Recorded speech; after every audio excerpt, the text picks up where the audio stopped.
سلام به تمامی دوستان و همراهان مکانیک نیوز. آقا امروز اومدم با تایم پیکاپ نیسان موتور یا پیکاپ دو کابین.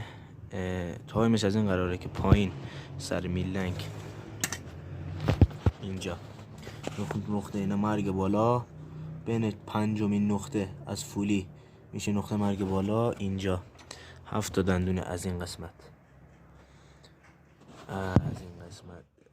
7 دندونه 1 و 2 و 3 و 4 و 5 و 6 و 7. این برم 7، این برم 7 دندونه پایین سر این فولی هم پایین هم جای نقطه میخوره. اینو دایره شکل، یکی اینجا میفته، یکی اینجا و یکی هم اینجا. و خونه چهارم آشتی، حالت آشتی میکس با آشتی. اینو خونه یکم قهرن، خونه یکم قهرن. با تشکر، خدا